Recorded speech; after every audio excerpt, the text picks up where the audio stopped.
Hello everybody, happy Monday. Hope you're having a fabulous week. This is Anna Sabramowitz. This is your interactive storytelling coach. Now today I'm going to talk to you about one of the most important skills. And I think that it's not a skill that's exclusive to interactive storytelling. It's not a skill that's exclusive to designing e-learning. It's a skill that's actually very powerful. And if you develop this skill, then you will probably be successful in probably every single profession. So this is for everybody who's in learning, but definitely can cross boundaries. And the skill I'm talking about is writing.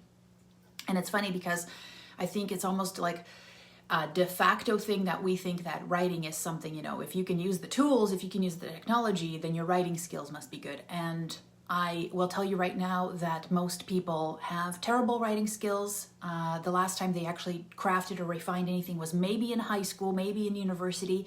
And even then, our education system does not promote revision, refinement, craftsmanship. It does not refine it. None of those things are integrated into our system. There's very few, courses out there that actually incorporate into its curriculum the fact that a great piece of work, a great piece of writing is actually comes through major iterations, continuous thinking about something, and improvement and iteration over time.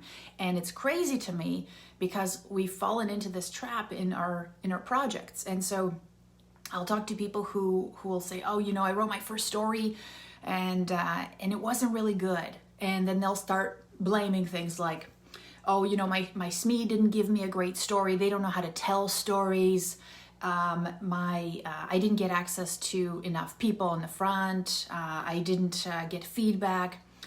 And I get that those are all hurdles, but a lot of it actually comes down to your skills on how to write good stories. And I'm going to give you a couple of resources here, and I'm going to also give you some non-intuitive tips that you might not necessarily have heard before. All right. So before I do that, let me just jump on here and make sure that I can see your comments. All right. So awesome. All right. So if you're here and if this is something that tell me last time you were like. Last time you wrote something and it took you and you spent more than one like try on it, like you actually iterated on it. So this is kind of interesting because I remember I was like, why is this happening? Why is it that we've attached ourselves to this, like the first thing that I put out should be magnificent, right? And if you're visiting from someplace, I'd love to hear it from you. But when you think about it, you go to school, right? And the first thing that happens is you make some finger paintings, right? Maybe. You make those finger paintings, you bring them home to mom, and she's like, that's amazing. She puts them up in the fridge. And then the next month you do pottery class, and you slap together something that maybe resembles a bowl, and you give that to your mom, and she goes, that's amazing. And she puts it up on the shelf, right? I mean, we've all gone through that. Rarely do we actually spend a whole year just learning how to draw. That's why most people leave school and they've had art classes for their whole thing and they don't know how to do anything because they just start and the first thing they put out is amazing and there's no going back and refining, right? Everybody has that one project that they did on clay making. Everybody has the one project that they did on sewing. Everybody has the one project they did on metalwork, right? So what happens is we get fooled into this idea that the first thing we put out is good enough, and then even in essays, right? The process of writing is iteration. And so we're told to put out an outline, we put together the first draft, and then based on maybe that, we put together our final assignment. We're never given feedback on the iteration on that project. It's just handed in. How many times have you had an exam where you actually had to write an essay on the first try? Nobody does that in real world. Nobody does that who thinks anything is quality. You don't put together an essay on an exam because that's not how writing works. Writing is an iterative process, right? And same with storytelling. So we've got students let me give you a couple of examples, because I think that this is a mindset shift, and this is a mindset shift that goes into almost every single piece of e-learning development as far as I'm concerned, right? And let me know how you're, what you think about this, right? So let's say you're one of our students. What did she do? Oh yeah, she has this. She had an idea for how to present this interactive story, right? So she pitched them the story and wrote out, like, basically beginning to end, right? All the beats, everything. Here's the outline of the story. Here's how the character is going to go, all those things. Now, then she took that, because it was super tight timelines, and she didn't have access to all the things that she needed in time, and they were very big constraints. She sends it to the client, and they come back, and they, like, 50% of it, she had to completely rewrite. Did that feel good? No. Was it frustrating? Probably. But the end result, after she kept on pushing, now they're giving her feedback on a story instead of giving her feedback on content that they needed to, have vetted to put into the e-learning module. Now they're collaborating with her on a story. And one of the things that you got to do when you're collaborating on any project, really, is being okay with letting go of your darlings. And I got that from Stephen King. Because Stephen King said, and one of the books that I would recommend today is On Writing by Stephen King. Because one of the things that he does is he knows that you're going to come up with a whole bunch of ideas. And you do that when you craft your interactive story, right? You're going to come up with a whole bunch of scenarios, a whole bunch of angles that you think are cool. And then what happens is, in the end, you're going to have to say, okay, one, what's realistic for me to produce within a certain amount of time? Two, does this really fit the narrative as far as the message that I'm trying to drive home? Because remember, your interactive story is meant to persuade somebody of something. It's meant to sell them on the learning journey, on the next step that they're going to take, right? So you're probably going to have more. So what are the essentials? What's the 20% that's going to drive that home, right? So you're going to have to let go of some things that you think are really great ideas. So Stephen King tells you about letting go of your darlings.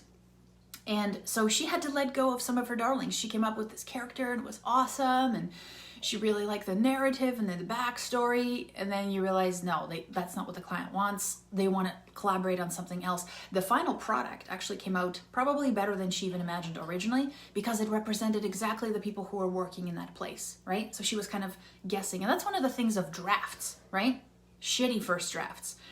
They're not meant to be your first final draft. They're meant to be the thing that you pour out of yourself, so you're not working in your mind, and you're actually now have something concrete to critique, massage, and actually then show to other people so that you can improve it, right?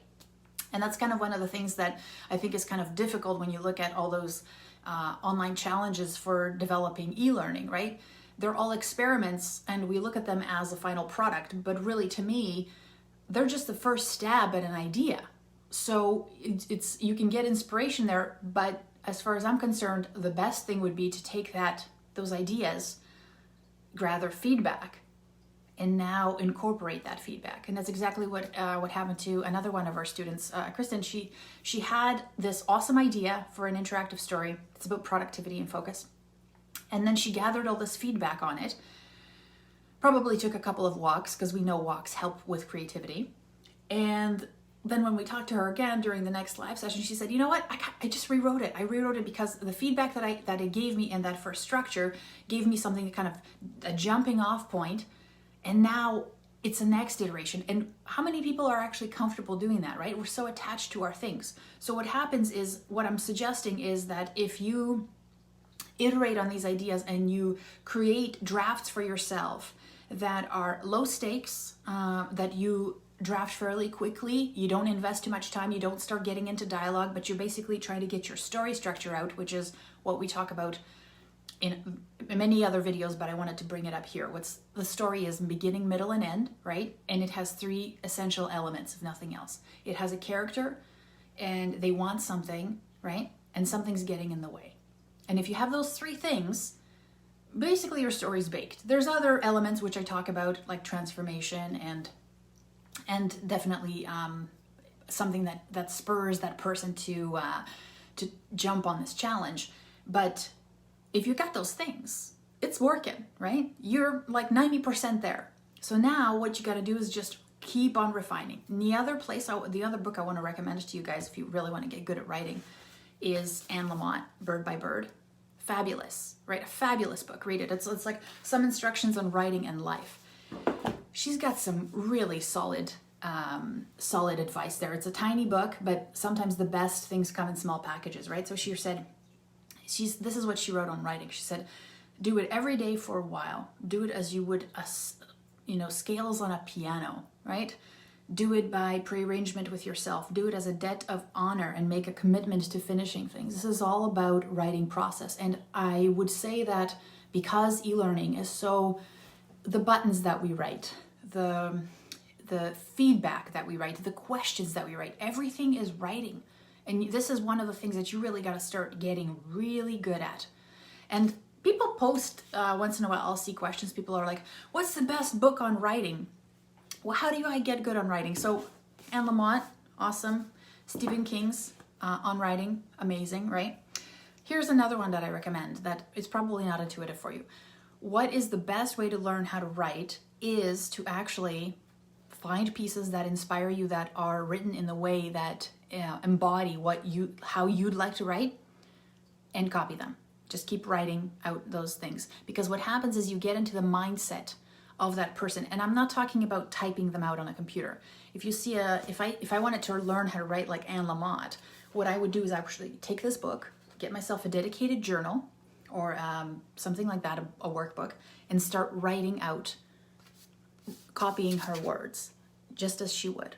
I gotta tell you, this is nothing I invented. This is what some of the best copywriters in the world, they looked at books that or ads or publications that other people had written, and they wrote them out. The guy who wrote Roots did that. He looked at all these other people who had written amazing novels, and he looked at the ones that he wanted to write, and then he started writing them. You want to get good at Look up movie scripts that have the best dialogue. One of the best dialogue movies is Good Will Hunting. Good Will Hunting has amazing dialogue in it. And to write good dialogue, you got to practice, right? We write so formally because of our, backgrounds, education, or just the way that we conceptualize what language should be from our minds to the paper, right? But to write good dialogue, you got to practice that as well, and especially in interactive storytelling, right? You gotta write good dialogue. It's got to sound natural. So, I always tell people, if you want to write good dialogue, put it out on paper and then check the flow. Read it out loud many, many times. Have other people read it out loud, because then you can hear if it sounds natural. But you also have to know how to write it, right? So look at examples like scripts and write them out. See how people write. It's weird. I tell you, the first time you do that, it's totally weird. You're like, man, this isn't me, or you struggle.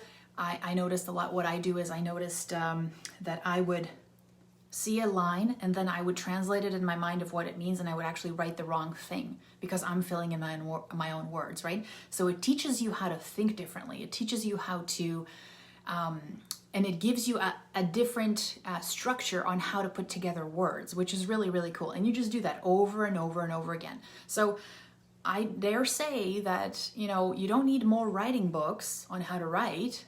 You just need to find pieces that inspire you and write them out, copy them, and see what happens. It'll start becoming a part of your repertoire. And that's how you get good. That's really how you get good. You got to look at other people's work, give them feedback, which is why I think the community of people who are working towards the same goal is essential. Because I remember this one time, and this happens to all of us. It's funny because I get it. A lot of us, it's natural. You think, oh man, this has never happened to anybody. I'm alone. Nobody gets me. Or I'm so bad at writing. Everybody else is so good, because you're seeing their final product, right?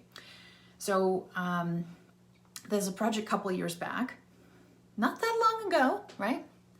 And I was working with this client, and what they did is they wanted to do training on specific leadership, right? And we were just coming up with ideas, right? And so I was like, oh man, I want to wow them. So I watched a bunch of, I learned about their organization. I also read a bunch of these special hardcore leadership books and to watched a couple of webinars on leadership development, all this stuff, right? And I put together these like 6 super powerful scenarios and a story arc of this person, right? And I sent it to them. And guess how many of them they kept to the final product? Just guess. Just put it out there. Anybody? Anybody have a guess? They put 0. Now, I was a little crushed, but the thing is, what happens is when you invest so much of your time into something, there's something, and I forgot the name of this kind of, there's something that happens is when something becomes your own, you feel like it has more value, right? And so I put this thing out there. I spent so much time crafting it together. That was my fault. I spent so much time up front, invested so much of my effort and energy into this thing that this little baby that I put out there, I was like, oh, please don't give me any bad feedback, right? So I was crushed for like, a little bit. And then we came up with some seriously awesome scenarios. And the reason I say that is they weren't my original idea. But what happened as a result of me showing them those scenarios is a potential of what could be.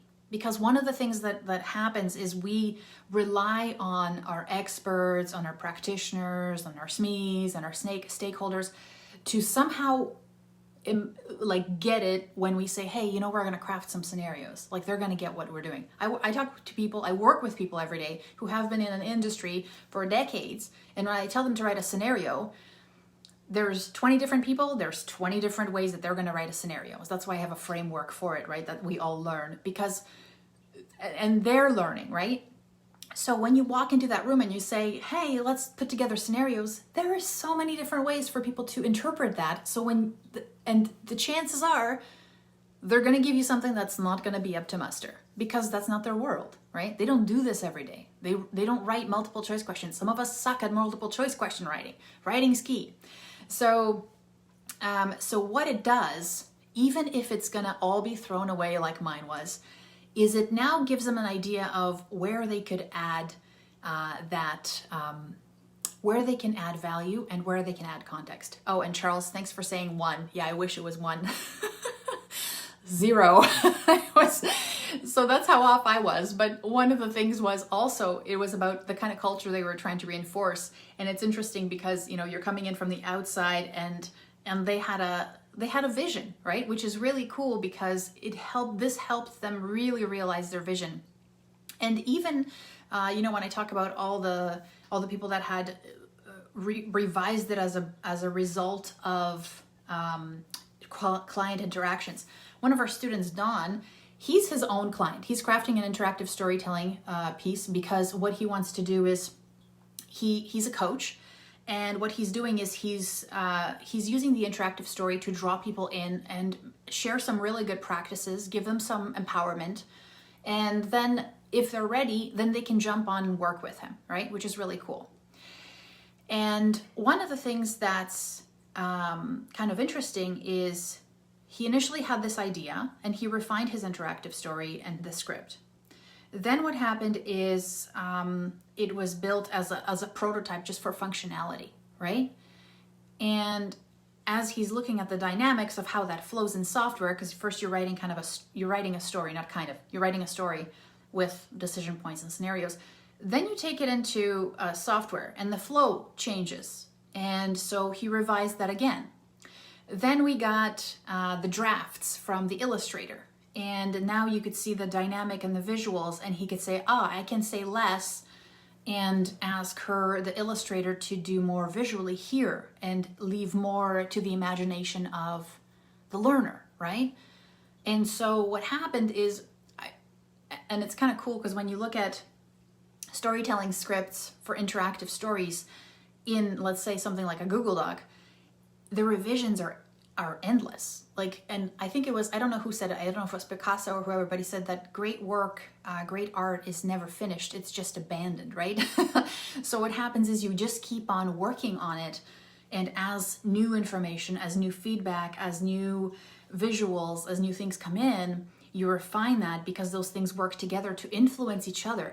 And so that's why, I think for me, one of the most frustrating things is, and I've worked this way before, where you craft some sort of a storyboard and then you hand it off to somebody else, right? As if your part is finished and you hand it off to somebody else to build, and then you get product back and it's not really what you want or what you imagined.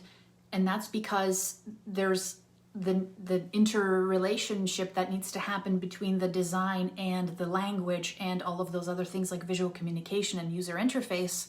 That's a process. That's a kind of like a dance, right? And you miss that. So that's why I say writing has to be, you got to get good at it. The only way to really get good at it is, even if you're not good at it right now, keep on reading out your thing, keep on getting feedback, keep on iterating on it, because that's the writing process. All right. Oh, somebody said, the last couple of years, this is Helen, I've been copying Homer, the original stuff.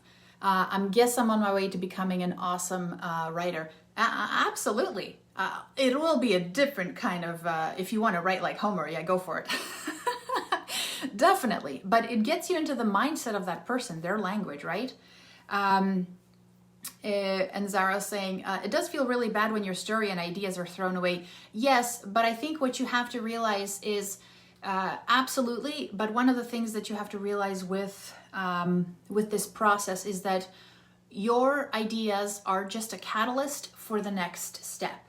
And so you have to be, like Stephen King said, being willing to kill your darlings. You're going to be attached to some things, but you realize that this is a collaborative process. You're not an artiste, right, who's coming up and saying, oh, here's my Mona Lisa, what do you guys think? Although the Mona Lisa probably took forever to, compose and whatever. That's a masterful piece of work. But we're doing collaborative work, and the more we can collaborate, the more contextual it actually becomes, the more useful it becomes, as far as I'm concerned. So it doesn't become a statement of your individuality. It becomes a statement of how well you can actually draw people's strengths out together and create something better than if you had thought of it on your own. Because the thing is, imagine if those 6 scenarios would have been kept. They probably would have resonated with no one at that organization, because I'm an outsider who read a bunch of leadership books and doesn't really know what it's like to launch new fashion lines or whatever it is, right? Or compete internationally with a team on how to launch a new shoe. I wouldn't know how to do that. I just had some standard leadership stuff. So that's what you got to think about. And that's why I say it's inevitable you'll get attached to your pieces, but the way to avoid that is to do it quickly. We spend too much time refining, iterating, waiting for it to be perfect before we show it to somebody. And sometimes some of us, that's why, because we attach it to our ego, we say, oh, I really need to make this awesome because they're going to judge me. No, let go of that ego thing that actually gets in the way of really creative work, and just say, I'm just putting it out there for you to realize where the vision that we're going with, and just kind of, I'm basically taking a spotlight and placing it like this is what we're going to focus on. This is the direction. And that is a beautiful thing, because a lot of times I'll get into this in other videos, but what we're doing is sales, right? We're selling our ideas to other people. And so imagine if you can bring them on early enough for them to feel like they're a part of that process. And when they are, they're sold, right? Because now they're in it as well. It's not being pushed down on them. Yeah. Helen said, oh, I'm just kidding, but it does contain very lively dialogue, motivation, rhetorics that can be adapted. Absolutely. Oh yeah, Homer's work is amazing. For sure.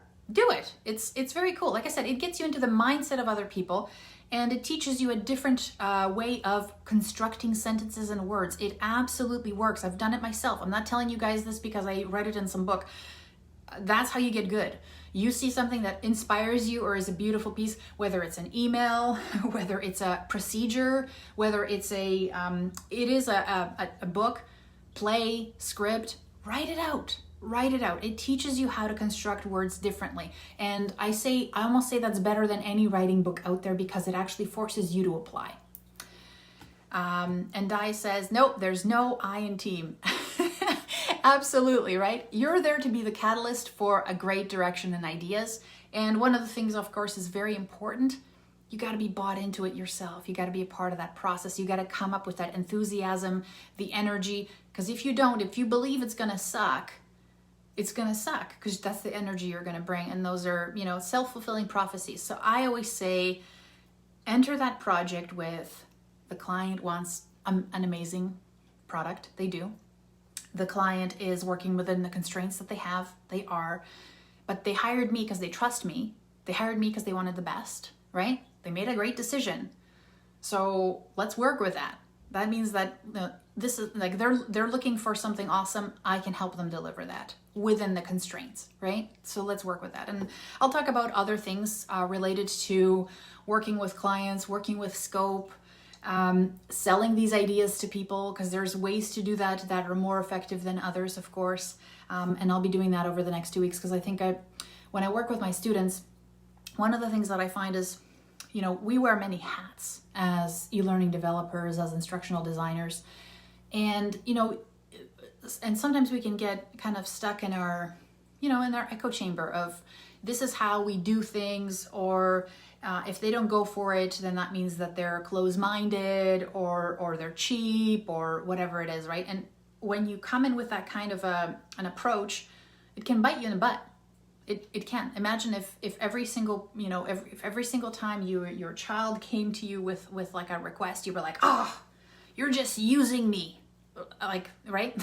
You'd have a different relationship with that child. So there's different dynamics that you can leverage, and also maybe looking a little bit inward to actually help you have more successful projects. Because if you're finding you're struggling through your projects and it happens all the time, there might be something that you're repeating that you're not aware of. And I always say, if you keep on, and this has happened to me, I'm not saying this because I'm, you know, I haven't figured it all out. I'm still working on this. But one of the things that I found over time is that I had like probably like an 8-year period where certain things were consistently happening to me. And I was like, man, you know, I just keep on picking the wrong teams, or I just keep on picking the wrong SMEs. And then I realized that the common denominator was me and how I was showing up. But you can't see that. And sometimes it needs to hit you in the face like 15 or 20 or 45 times before you're like, I wonder if there's something about my approach, unintentional, that I could be adjusting. And that's exactly what I did. So some of those lessons I'll be sharing with you guys over the next 2 weeks. If you like this content, if you find this useful, it's a good discussion for you, please make sure you like this video. And any questions that you have, I'd love for you guys to share it in the comments. Now, so if you want to learn more about interactive storytelling and you haven't seen my masterclass yet, it is on eLearningsecrets.com, and there you sign up. It's a 2-hour basically overview of how to craft questions, what's the framework you got to use, what questions you actually have to ask somebody who's in the field to get great stories out of them, because as we just talked about, people don't know, you know, what to tell you because this is not their world. They don't tell stories every day, especially about their work. So that's all there.